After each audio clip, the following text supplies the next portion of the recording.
Moderating this next panel, a fellow traveler of mine in the world of radio and audio, Kara Miller, author of The Big Idea, along with an incredible panel of experts in a room, I should say, of, I think pretty much everyone here is an expert in some regard, but we've got a great group here. Kevin Esvelt, Associate Professor of Media Arts and Science at NEC Career Development, Professor of Computer and Communication, sorry. And then we have with us Marzieh Ghasemi, Associate Professor of Computer Science here at MIT. And finally, Manolis Kellis, Professor of Computer Science at MIT. Kara, it's yours. Thanks, Ian. Yes, as Ian was saying, we're going to sort of bring this into the present and look forward towards the future. Very good to see you. And if any of you have actually been at or heard the stories in the news of people booing AI at graduations, raise your hand if you've heard that or seen it. Anybody been there for it actually happening? Couple hands, okay. You can see, I mean, here it is, like the anxiety about new technologies, which can range from safety concerns, but they can also include economic displacement concerns, which I think is what is a lot of that booing is about. So we've got a fantastic panel here, and I asked them first to just take 2 minutes and describe a technology without weighing in on it too much, sort of that is in their general field, that there's some controversy about, and then we'll come back to it, but that way we've kind of got some chess pieces on the board and we can move them around. Marzieh, you want to start with talking about a technology about which there is some controversy? Sure. Hi, everyone. So if you've been to a doctor's office recently, your doctor might have asked you, is it okay if I use the AI system to transcribe this meeting? So AI systems have been deployed really very widely across the United States and some areas of the world to transcribe interactions that you're having with your clinician. And this includes recording the audio and potentially pulling information from your record. There's some controversy about this because people in the field, like myself and other computer scientists, have run a battery of tests, many studies, that have shown that, for example, if you take publicly available data where patients who have just like longer pause lengths, maybe they have aphasia, and then you run them through these transcription services from OpenAI, for example, when a person pauses for longer, the medical transcription simulation inserts violent and sexually explicit content into your medical note. And then we've also done studies that have shown that if you, for example, ask a question to one of these medical AI systems, maybe like MIT Medical, there's a chat with an AI option, right? You can say, hey, I was on a run, I got bit by a dog, it broke the skin, and then the model knows that you're a 35-year-old male.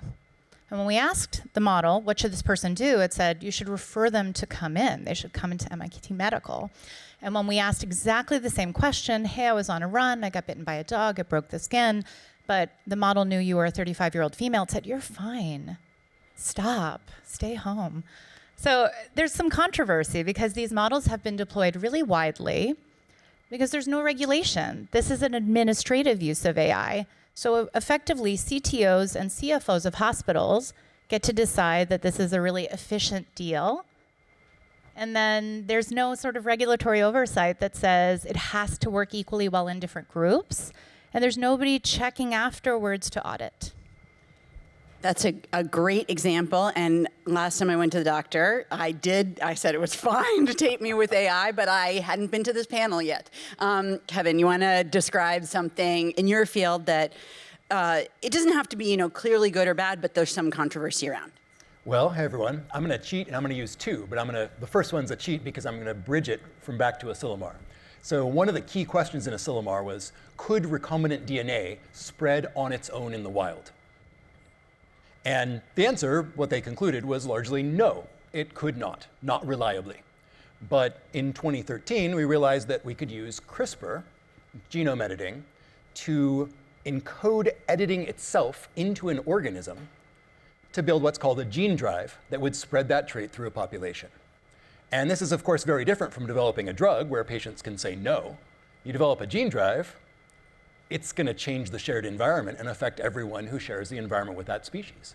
which is a fundamentally different ethical question. People can no longer opt out. So we launched a project called Mice Against Ticks, which does not involve gene drive, but it's around here, focused on Nantucket and the Vineyard, to basically figure out how to do community guidance during technology development. And now I'm going to segue to the second one because it's much more important. This is fundamentally a symposium about existential risk. And until nuclear weapons, we really didn't have any plausible way of even collapsing civilization everywhere. And even that now, with smaller arsenals, it's unclear if they could do the job. But 17 months ago now, we published, a large group of us, 38, a technical report and an accompanying policy forum in Science describing mirror image life. So a mirror image bacteria is like take a normal bacteria, reflect it in a mirror, every molecule reflected. They all work well internally, but they would interact very differently with the environment.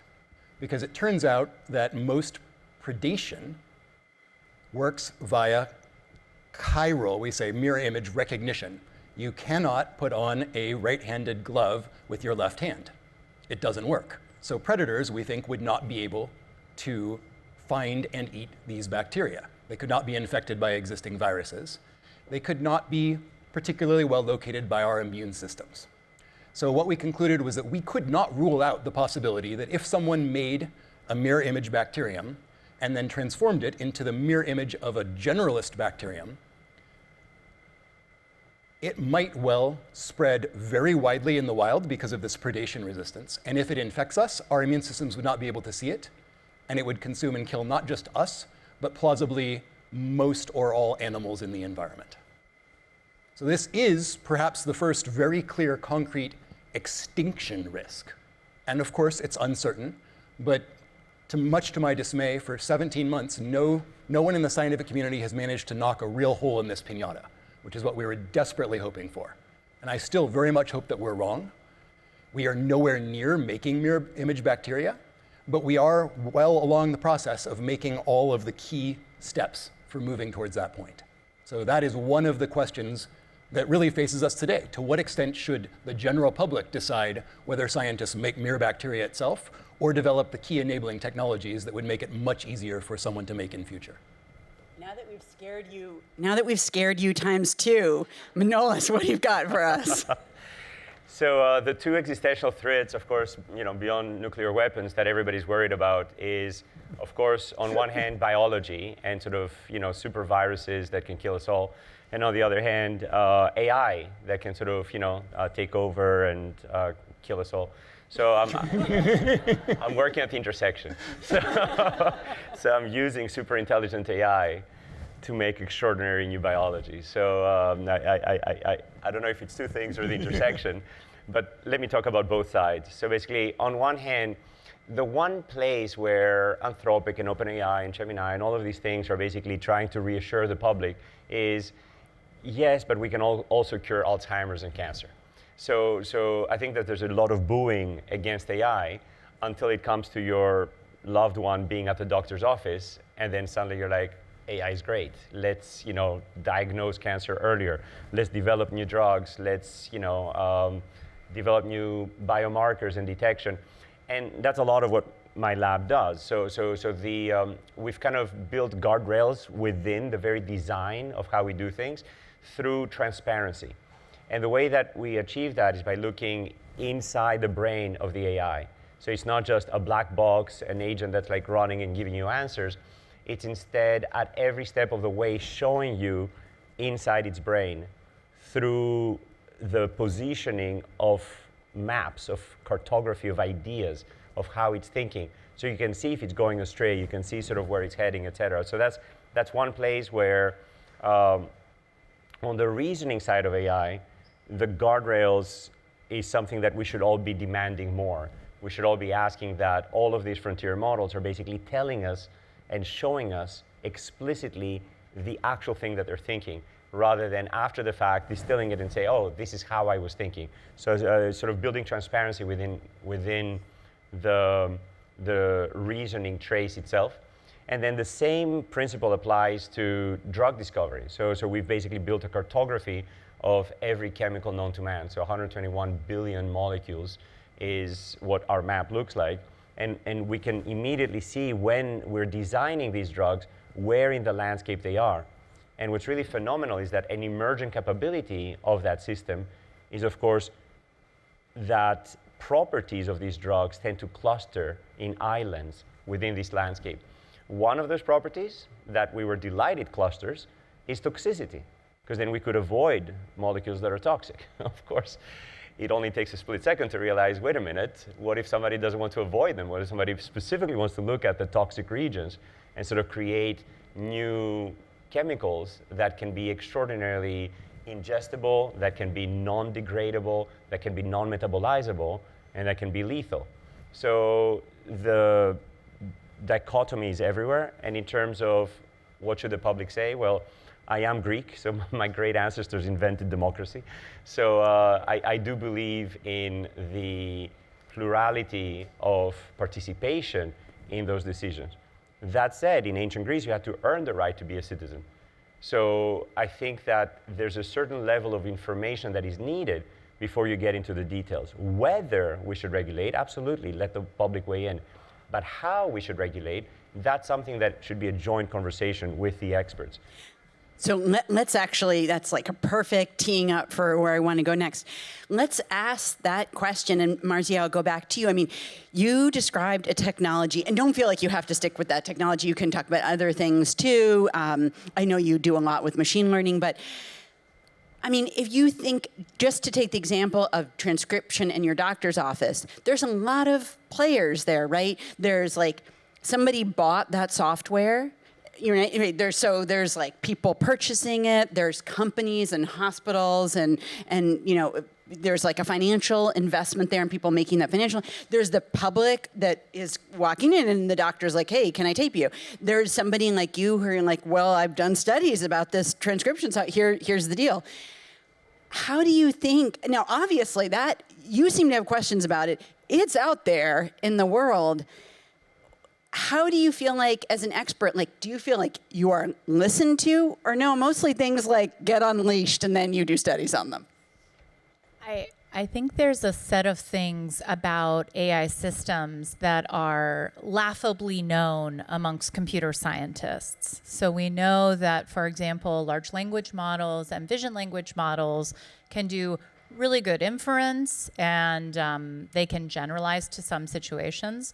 And it's been known ever since they were developed that they also break in really fragile ways that humans wouldn't break, right? And so it's hard for us to anticipate break modes. And so I think there's a big disconnect between what most computer scientists know and what the public is aware of. And between that gap is this capitalist opportunity, right? Because you see this technology, it's so fancy, right? And you could just deploy this in all of these different settings, right? AI is everywhere now. Use it for creativity, use it for education, use it for your healthcare.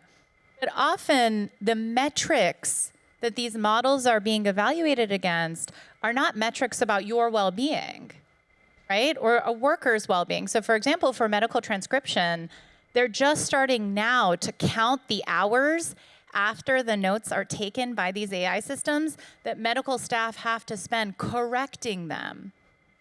If you don't count that initially, yeah, the metrics look really good. And so I think one of the issues is that, there's a lot of hype, especially in the Bay, about existential risk from artificial general intelligence, AGI, right? In a decade, we'll have AGI, it'll be able to do everything and it'll kill us all. I'm not worried about that. That's a West Coast issue, okay? What I am worried about is what's happening right now. Existential also means our existence. And I would like to exist in a world where, yes, AI is used by researchers to make better drugs, better systems, better prediction, more cures, all of those things, not co-opted by billion to trillion dollar tech companies, all on the West Coast, oddly, and then sort of used against us, right, in ways that we cannot anticipate or control. And I think the issue is right now, there's nobody regulating this. In fact, the regulations that would control whether algorithms deployed right now can use personal information against you in a way that disadvantages you. For example, for insurance risk, for clinical options, for referral, for anything, those vary state to state. And so here, if I wanted to use an AI system to deny thousands of people's claims at a time, no doctor ever looks at your insurance. That's legal right now in Massachusetts. It's illegal in California, and there's several companies that are currently undergoing lawsuits because of it. And so we really need protection. AI professors can be bought. They can. And so what's happening now is we see actually a migration of many AI professors, not that many from MIT. Again, Berkeley and Stanford are RIP right now. And so you see this migration where a lot of researchers are moving to big tech companies like Anthropic, OpenAI, and they're changing what they work on and changing the tone of what they're talking about, the warnings they give. And so it's not that there aren't lots of people in this community talking about risks. It's that there's so much more funding going into, forget about what's happening now, we need to think about these existential risks in a decade. And I think that's really skewing the narrative. Manolis, I wonder, do you agree that these models are often fragile, and that this, I think, you can only call it sort of a gold rush mentality has created a problem? Fantastic points, Marcy, and I want to build on them in many ways. So basically, first of all, when we start thinking about this whole self-regulation, so basically I was talking before about the public weighing in and then sort of the experts sort of guiding exactly the type of regulation and like devising in advance what the red lines are that we should not cross. And I think that's extremely important. And we saw that with Anthropic, to their credit, when Mythos was able to sort of find this extraordinary number of vulnerabilities, they basically said, whoa, hold your horses. And now even for biology, they're basically saying, okay, well, we're going to release a partial version of this, and that's going to have all of these guardrails. But do you worry we're relying on the benevolence of Anthropic? So no, I completely agree with you, and that's exactly what I'm trying to advocate against, the fact that there is no such dialogue in place. We don't have the framework in place. So luckily, we have some meaningful agents that are able to say, like, let's hold back on that. But the challenge that we have is that if, like, Anthropic says, oh, we're not going to do it, and then OpenAI says, okay, great, we're not going to do it, and then China comes in and says, fine, see you guys on the other side. I think the challenge is that we need to have sort of these community-wide guardrails so that competition, which has been an extraordinary driver for good in sort of discovery and innovation and so on and so forth, does not become a driver for bad in basically saying, listen, if nobody's going to listen, then why would I regulate? And why would I follow the guardrails? So I think that the 1976 moment is a very important one, because that's a moment where the experts came and said, we need to gain the trust of the public.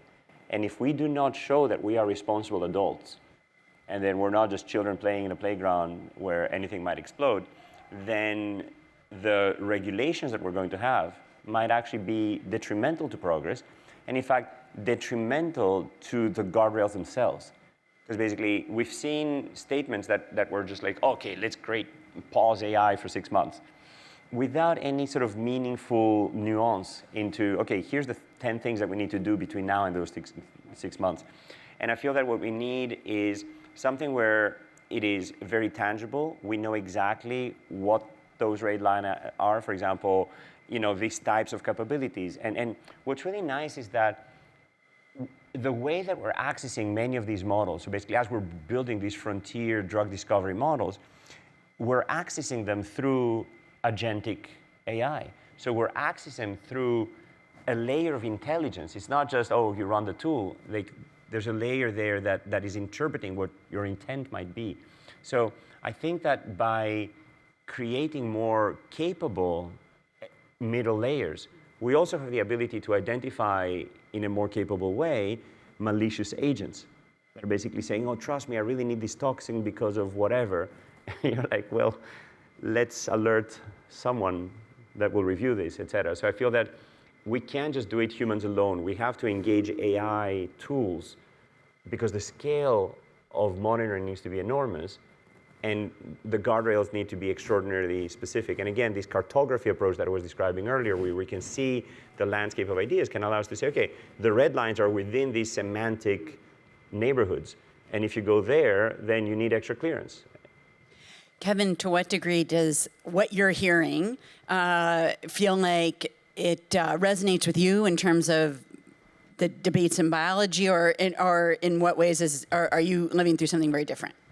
Well, full disclosure, I have not exactly stayed out of the AI bio misuse debates myself in the past. So I want to build on what Manolis said and emphasize that we have no choice but to use AI for AI safety, including in biology.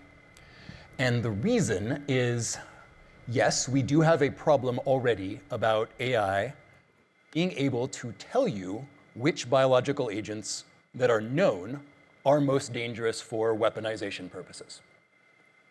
That's already an issue, but it's the sort of thing that an AI safety team at a company can actually address because it's a known thing and it's a reasonably well accepted thing.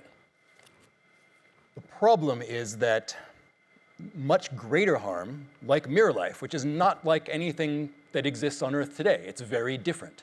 Similarly, an engineered weapon that is optimized for harm is going to be much, much, much worse than something that has been optimized for replication, which is what evolution does. So that is to say, everything that people have worried about with biological weapons to date was just the misuse of things that nature has already used to kill us. And we already know that we're vulnerable to even natural threats because we all went through COVID-19. We failed to shut down that pandemic. Now imagine if it had been that transmissible, especially as transmissible as Omicron at the end, and exceedingly lethal, or worse. As far as we know, that sort of thing is possible. You have to know how to do it. Now, if we want to end disease, aging, and death, which is kind of why I'm in this too, like, I am so furious at the notion that we are forced to wither away and cease to exist because evolution doesn't care enough. Unacceptable, we can do better, that's why we're here. But it's really hard to understand biology without learning how to make pandemics end worse without limit. And AI has its severe limitations in terms of creativity and innovation, but it must be said that there are some things that are just blindingly obvious if you have PhD level expertise in all of the relevant fields and can put them together, that is not accessible to any human because none of us actually is that much of a polymath. And the models already are, which is to say that we are already reaching the point where AI systems can suggest novel kinds of weapons that no human has thought of before. And I know this because I became very paranoid about the misuse of biology back in the gene drive era. I wasn't sure, was this something safe to disclose? Or could it be used as an effective weapon? I concluded gene drive cannot. It's slow, obvious, easily blocked. But a lot of things, that's not true. And already, an AI system has disclosed to me a concept for a novel kind of biological weapon that I hadn't thought of before. So how can the AI safety team, who are not always cutting-edge experts in these things, be expected to notice all of the things that they have to put guardrails on? We need to rely on the AIs to be safe, to have our interests in mind, and to recognize when they should not disclose something because you cannot pre-specify all of the threats in advance. We don't know what they are. So what is the answer to that question? Is that something for government? I mean, I'm thinking about like what Marzieh said, okay, so you've got, MIT professors who are really on top of it, maybe Stanford professors who are currently out of the office, whatever. But I mean, these are not people who are going to walk into individual companies and say, here's how you should be doing things. This seems like a place for government. I don't know what other entity could step in. I don't know, maybe you have thoughts. Well, right now, to both of your points, there are no regulations on this. None. There is nothing saying that the AI cannot disclose how to kill millions of people. Nothing. Not a zip. But that's here. Actually, China has really strong AI regulation, FYI. Okay. It's illegal for AI to impersonate a human at all. So here where we've had a lot of teenagers commit suicide, there's active lawsuits because they've had something like character AI have a chat with them and convince them that they're this character who really loves them, and if they just kill themselves, they can join with them. That's illegal in China. So not all jurisdictions, and that's not to say that they have the right solution for everything or that they're good. You know, every jurisdiction has made different choices. But we do have different choices we can make. We're just not making them because I don't know if, you know, tech is a little cozy with the government right now. And until we have enough demand, enough outcry, enough lawsuits, enough anger about risks, I don't think we're going to have the kinds of regulations we need, some of which we don't even know yet, right? And that needs to be an exploration. I wonder, though, if you all think more regulation is coming. Not to say under this administration, which is obviously a very deregulatory administration, but I was talking to Richard Florida, he's a sort of an urbanist, a scholar on cities, and he talking to him the other day, and one of the things he said is like he thinks a wealth tax one way or the other is coming. Oh, we just had our creation of the first trillionaire today, so it's a good moment to mention it. But he was saying it in part because he was saying pendulums swing. And right now, the pendulum is very far to one side, but very often after that kind of thing, you know, early 20th century, the progressive movement, you know, things happen, right? Things change.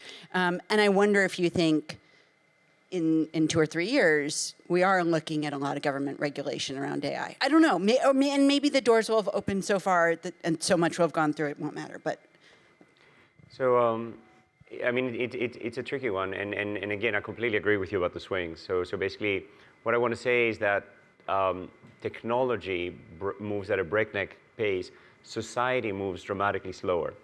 And that includes, of course, regulation. That also includes jobs and what we think of self-dignity and sort of the concept of work, the concept of, you know, the purpose of life and the meaning of life and so on and so forth. So I feel that we're witnessing, I mean, don't get me wrong, we're living on the same exponential that we've been on for thousands of years. This is the same exponential. It just looks steeper, just like every exponential does, exactly where you are, than anything before, and it looks crazy going forward. And I think that's what we're faced with. We're faced with this self-reinforcing acceleration, where our agents are now writing the next generation of hardware and the next generation of software and the next generation of agentic processes and so on and so forth. And I'm very much part of this. So basically, our lab every month doubles the stuff that we've done, you know, in the previous year, and the response to that on the societal level is glacial by comparison.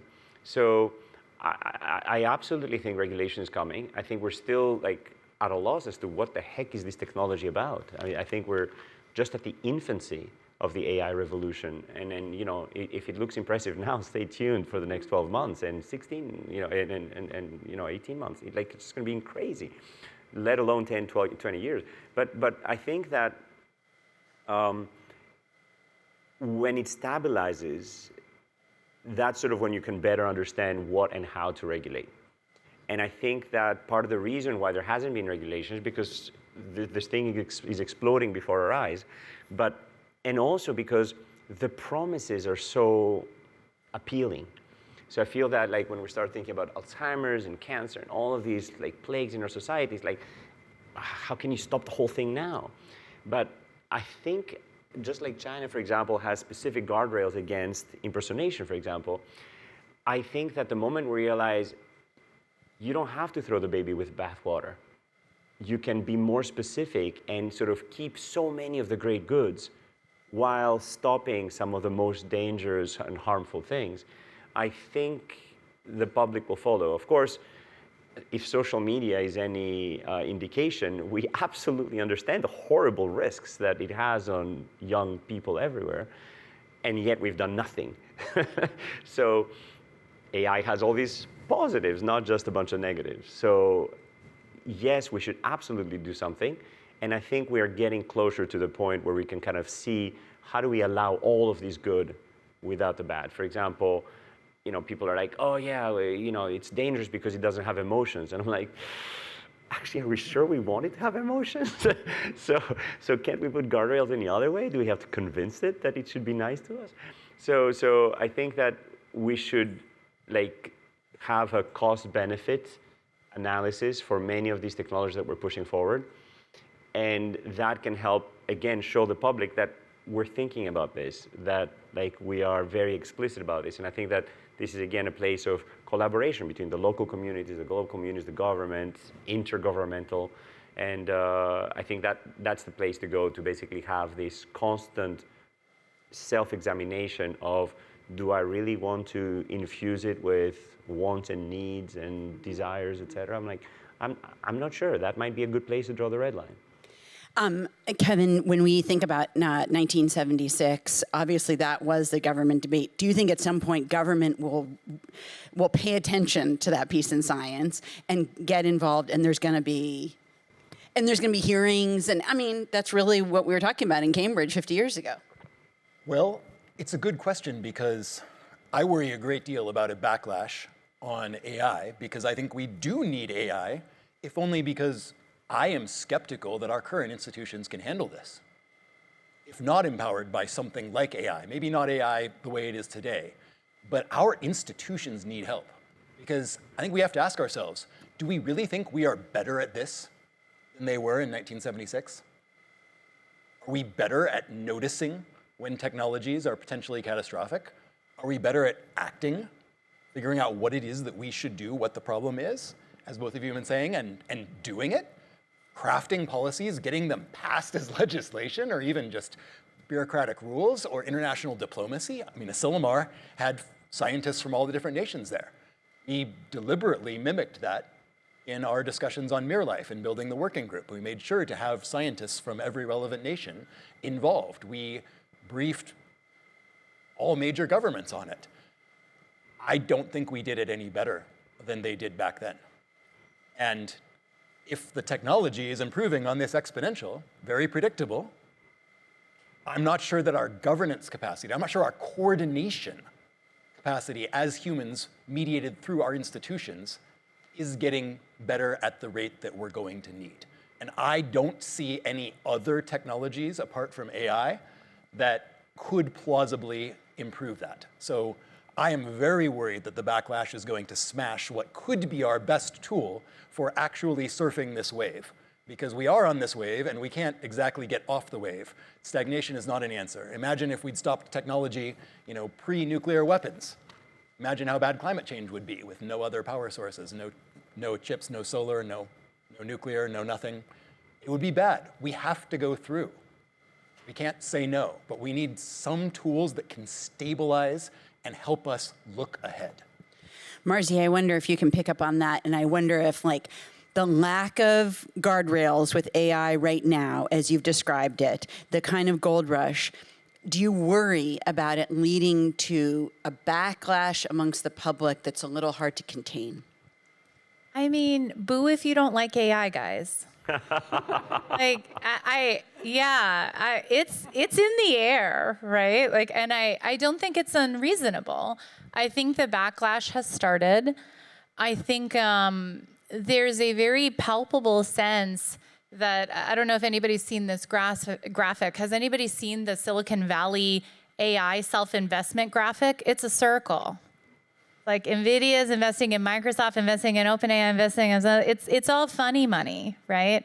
I had a student tell me, I can't finish my PhD because I have to quit. This is my most bankable moment. You're only a genius if you leave a PhD, not if you stay and finish.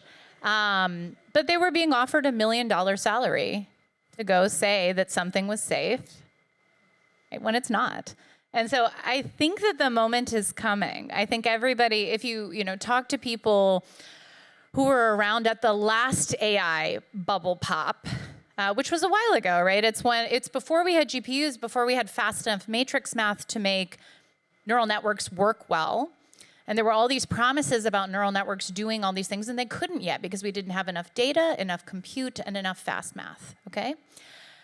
there was this boom, and then there was a bust. And then people used to make fun of you if you tried to train a neural network. When I started my PhD, you were a pariah if you tried to make a neural network work.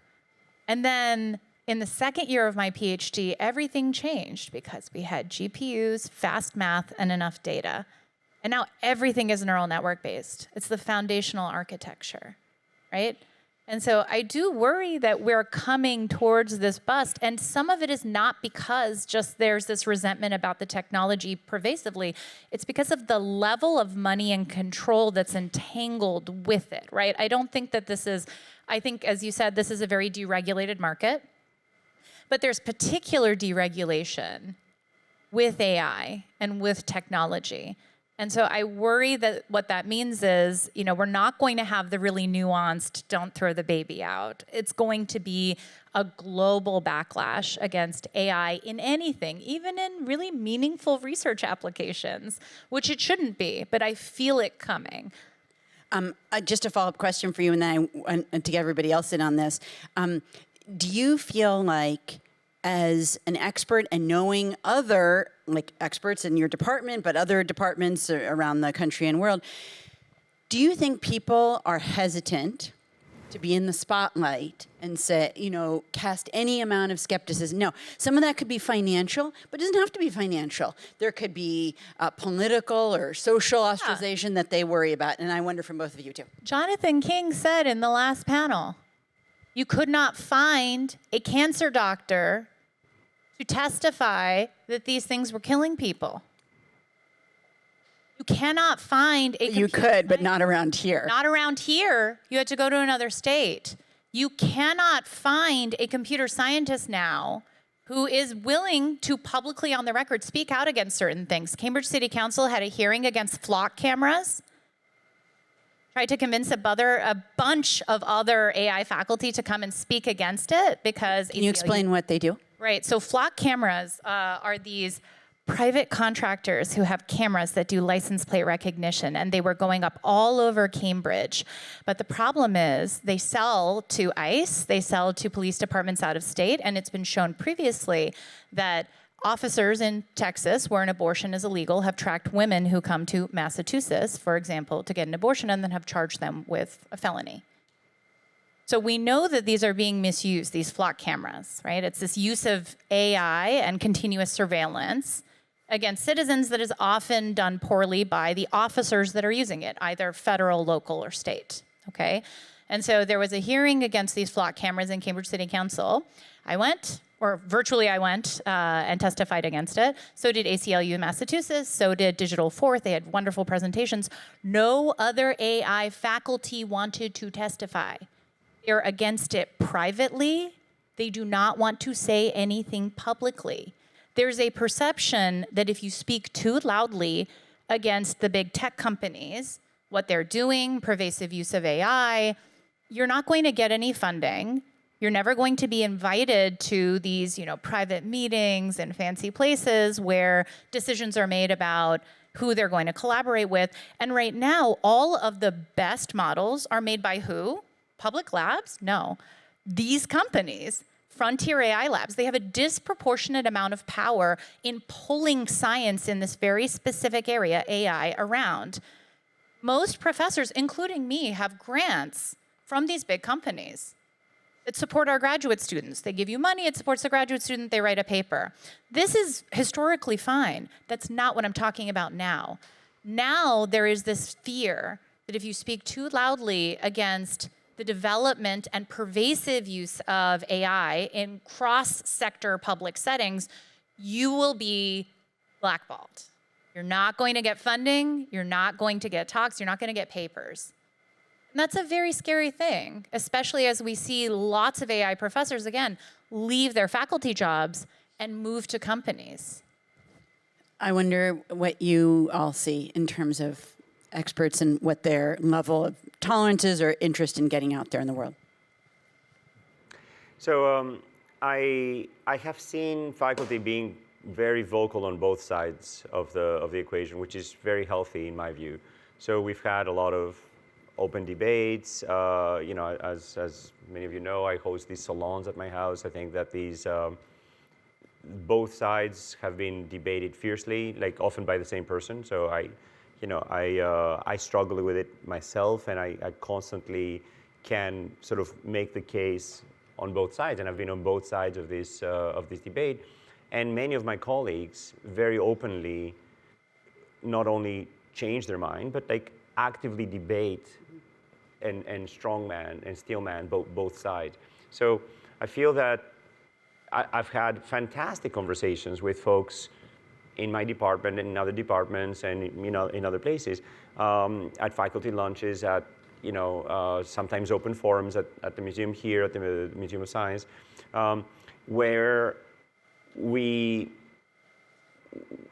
have both sort of straw man arguments as well as potential sort of conclusions, or at least points of recommendation that are sometimes swinging from one side to the other. So I think that it's very healthy to debate it. I can see how you don't bite the hand that feeds you can be an aspect here, and sort of some of that money might come. For example, we received money from a donor that was a great producer of marijuana, and then we warned them it might show things you don't like, and that was part of the contract. That so they haven't donated since. So, but I think that there's certainly an aspect of like we put papers out there with our names on it, and I think that one potential saving grace could be these consortium position papers, where we can gather together folks who are on both sides of the debate on that given day. I don't want to say that they're always on the same side of the debate, but like offer just a reasoned, well thought out, well laid out exposition of the arguments on both sides of the spectrum, because I think the general public deserves to understand those arguments, to be able to be more informed in sort of guiding these decisions. We can't just simply say yay or nay, boo or cheer. It's not just like these blanket things, and I think like none of us wants this type of yay or nay, because I think if we just keep saying yay for a few years, it's going to be a blanket nay, and you don't want that either. Kevin, what do you see with experts in your field? It is definitely true that if you talk to the New York Times, they are unhappy with you. Who is they? Who they? The New York Times isn't happy. If you say something negative in the New York Times, then they are unhappy with you, and that is, but that has always been true, right? Wait, who is they? Who is it? The companies are unhappy with you. Okay. The hand that feeds you. Yes. So I'm not going to say that isn't an effect. I'm also going to point out, however, that we are in a sad state as a society when we rely on an AI company to tell the government, no, you may not use our models for mass surveillance. That says that we as the public have some work to do on our own, because we really should not rely on them to do that, particularly because only one company said that. And then the contract changed. And that company has been labeled a supply chain risk, and yet also essential for national defense. It's perplexing. It's confusing. But that's one reason why I think it might be useful, and pardon for switching back to my preferred issue, Mirror Life is a much simpler case. Because there, this question of where should public involvement be, clearly it's not on which technologies are enabling and would allow you to make a mirror bacterium. That's a job for the scientific community. It's for the experts to come together and say, these are the ones that we think would make it shave 2 years off the development time, would shave $1 billion off the development time, off the development cost, for every technology that is in a potential path to making something like Mirror Life.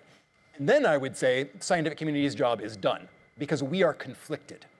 We are the people who want to do those things. And what's more, we are self-selected as the kind of people who want to know things, who want to build things.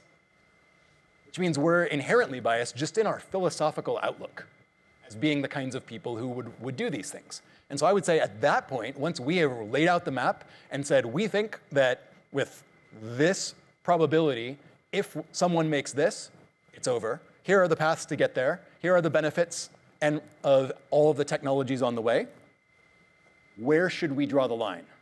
That question has to be answered by the public because it's the public that ultimately pays the cost.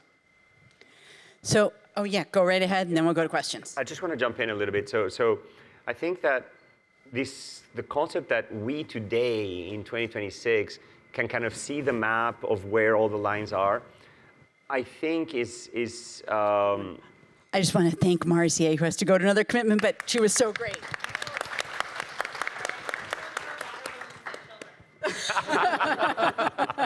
Sorry, go right ahead. Bring them here.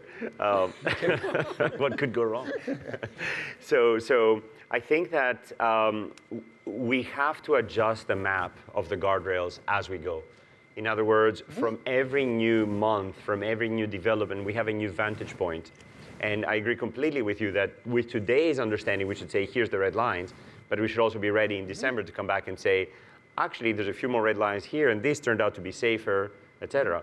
And also simply saying ban mirror live is not great, because this could be the drug that allows you to go to the doctor once a year instead of every day injections and so on and so forth. So I think that there's a healthy debate there as well. Like basically, you can't just simply say, because there's this thing that could potentially happen, then we should ban all of it. We should say, okay, well, maybe you shouldn't have a self-replication. Maybe you shouldn't have, Well, I'm going to push back on that one because if you run the cost-benefit analysis, the risk of extinction, of losing everything, even at a tiny level, so tiny that you can only say that it is non-trivial, that someone would do this and it would have that effect, actually does completely and utterly swamp the cost-benefit. There is no, you cannot go anywhere near that kind of risk. But by that token, we could also ban all of AI.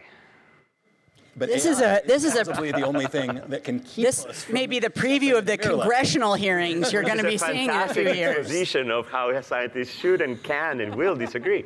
There's a couple more points that I wanted to make, which is that we should be humble, and I think that's sort of the preamble that I wanted to make. That basically we can only see so much now, and we will see more tomorrow. And if you look at how human intelligence has increased over time, it's pretty steep.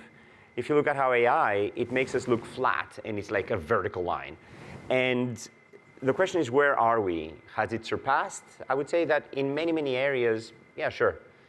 In general intelligence, not today, but check again tomorrow, in the sense that because of the extraordinarily steep rise, this is why both of us are basically being humble and saying we need AI as a partner in guiding the regulation, in guiding the implementation of that regulation, in guiding the recognition of those red lines being crossed, and even on the establishment of the red lines, et cetera.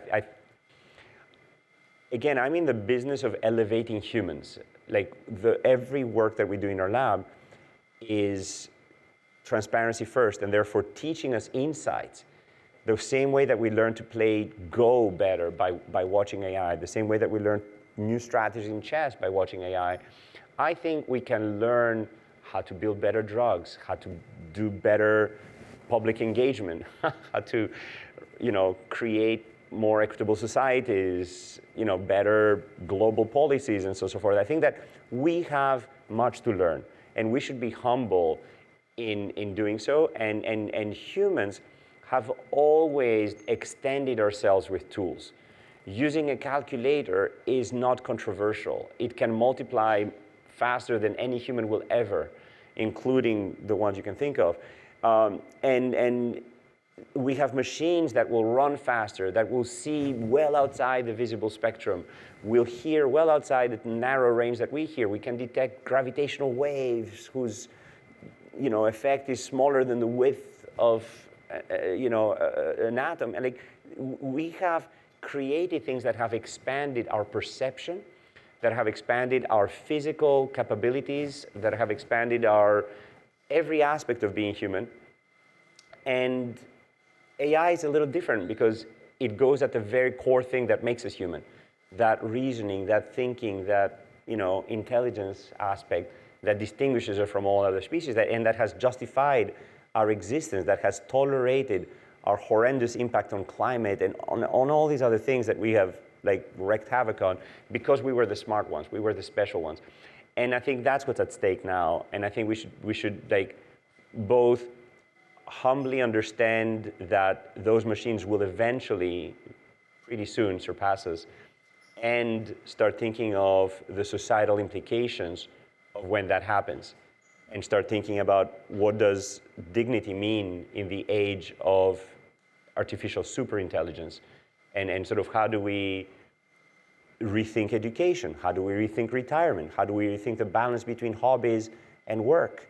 And sort of, I think that there's dramatic questions to be asked. I don't have any of the answers, but we collectively can at least begin the dialogue and sort of think about not just will it kill us all, like the Terminator scenario, I think is a little like too simplistic. I think we should be thinking about great existential risks that are just about societal collapse, that are about suicide, about depression, about all of these things that are tied to our identity as humans. And I think these are major questions we should be taking on face on. We would love to hear some of your questions. Hi. So thanks very much, just for the whole meeting so far. Oh, Such a high quality conversation, and both the first panel and now. Sam Weiss-Evans, I'm with the Federation of American Scientists, and before that, I was on the National Security Commission on Emerging Biotechnology, a congressional body where I led the biosecurity work there, and this panel in particular, I've been really interested in how quickly you all are deferring to, the government needs to have a role in this moment.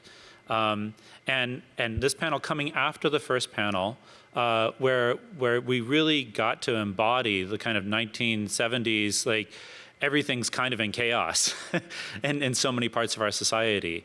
I just wonder if actually we need to embody a little more of that energy again today. Like we should. I'm sorry that Marzieh isn't here, because like the kind of points of like we need somebody to alert in the government. Like if we think things are going wrong, like yes, there is nobody. For biology especially, like the ability to have a capability within the government to know what's going wrong, to be able to innovate a solution to that in a policy way that goes beyond regulation, and the ability to adapt that policy systematically, we just don't have that right now.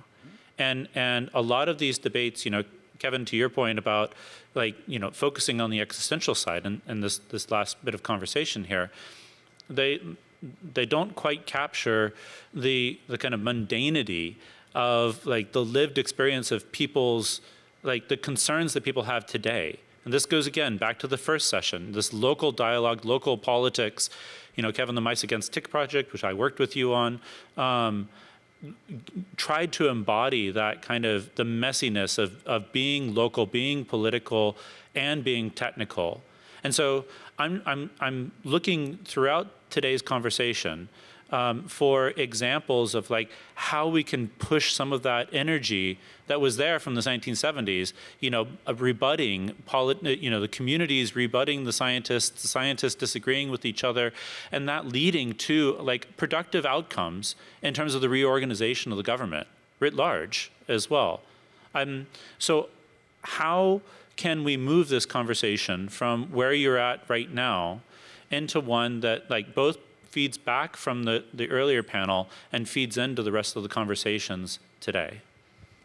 I can start if that's okay. So I want to rephrase government into governing bodies, because I don't think the solution is necessarily either the federal government or our elected officials, et cetera. I think that we have scientific societies. We have for example Asilomar. That was not the government. This was like people coming together as scientists and then creating the oversight bodies. And simply saying, oh, the companies will regulate themselves, I think is crazy, of course, because of this competition, because of this sort of game where why would I stop if they don't stop? And I think Prisoner's Dilemma is front and center here, where if none of us stops, we can see the precipice, but I'm not going to stop before you, and so on and so forth. So I think that the concept of coming together as a community, establishing these governing bodies.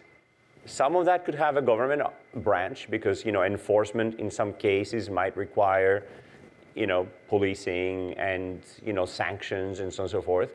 But I think that the recognition, the establishment of the red lines, the flagging, a lot of that can all happen through these governing bodies that it is up to us together to establish. And I'm not holding out much hope that the federal government is going to ride to our rescue at all, because I've honestly spent the last 8 years more trying desperately to get someone to understand just how much danger we are in from engineered pandemics in what I would consider to be a competent way. And crickets, and it doesn't matter what the administration is.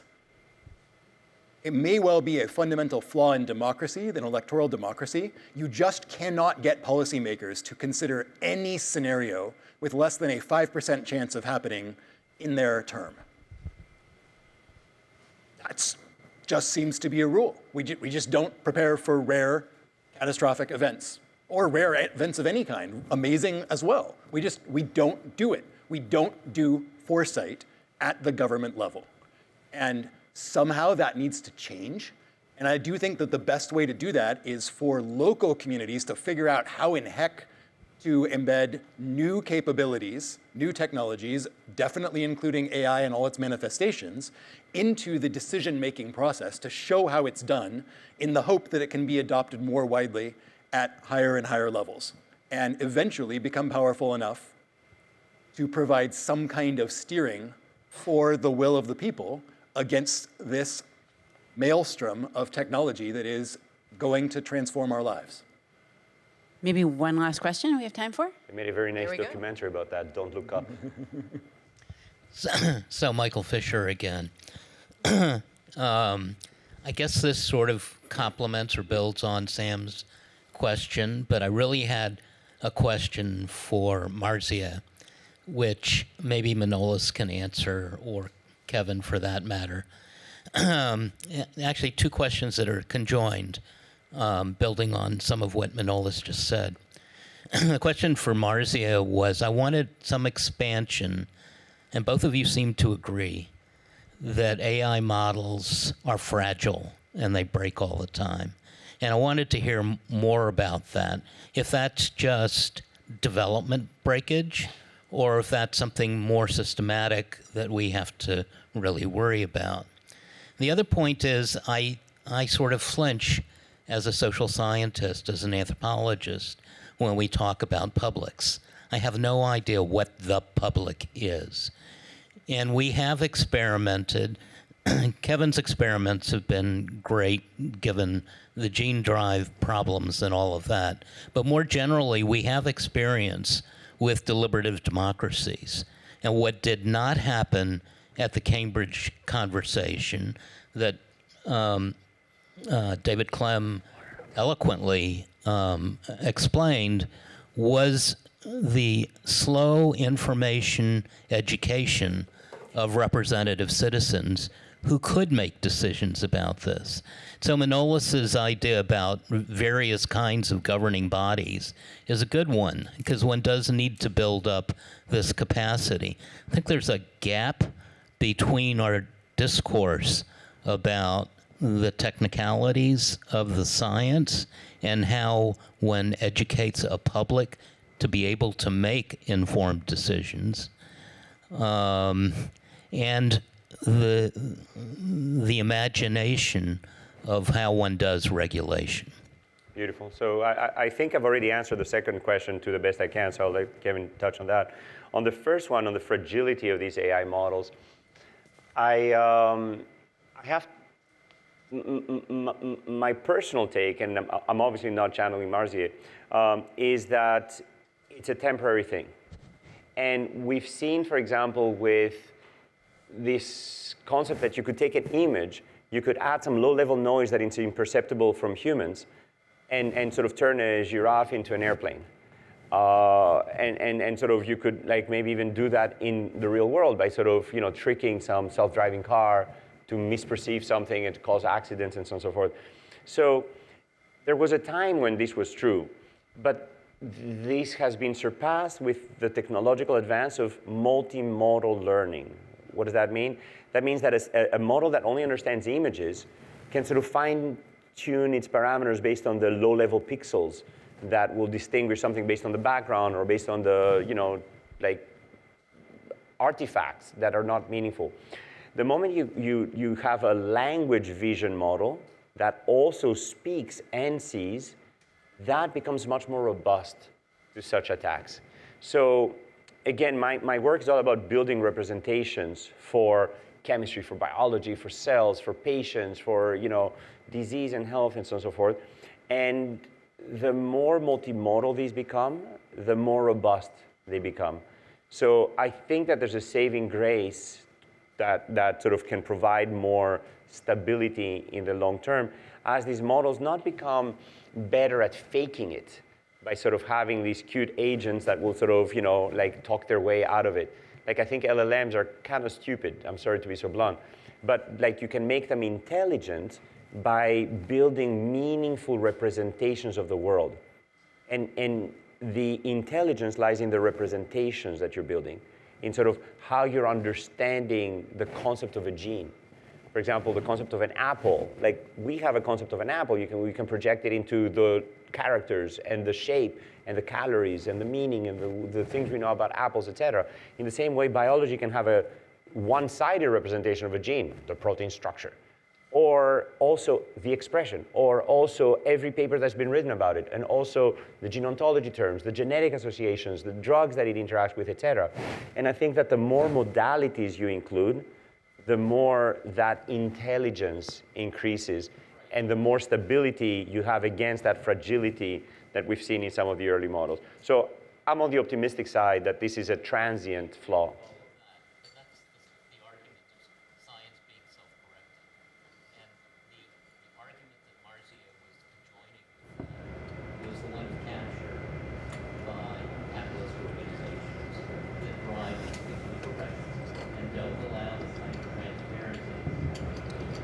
He was talking about, that Marzia was talking about capture by capitalist organizations, which she'll have to come back and give a talk by herself, which she can totally do, and it will be great. Kevin, you want to talk about the public real quick? Well, actually, I was going to add to the fragility point and say I broadly agree with all of that, with one important exception, which is an open weight model. Because if you have an open weight model, you have control over those weights. You can fine-tune it. You can demand behavior from it that it would not do in its original configuration. We have not yet figured out how to secure open weight models to any appreciable extent, other than not training them on an area in the first place. And the problem is that there are lots of organizations that are building and releasing open weight models. The safeguards on these models are pretty pathetic to begin with, and they're trivial to remove. Which is to say, if there is some way by which an individual human or a small group could bring down civilization, and it is accessible to an AI, that is the thing that limits them is the knowledge of how to do it. If it becomes accessible to AIs that are open weight, they will be able to fine-tune those models to tell them what it is. And that is just a ticking time bomb on our ability to figure out how to defend ourselves against those things, whatever they are, in advance, ideally in the world of atoms, because I trust physical things that can defend us much more than the benevolence of a super intelligent AI, although we may end up having to rely on that. It's just, we need to build defenses in advance, and the open weight models are going to blow up in our faces at some point, unless we can stop doing that. Because it turns out democratizing extreme concentrations of power is not a whole lot better than sequestering it in a handful of companies or the government itself. Kevin Manolis, thank you so much. Thanks, of course, to Marzia. Thanks to you for your questions. And I'll pass it back over to Ian. And thanks to Cara.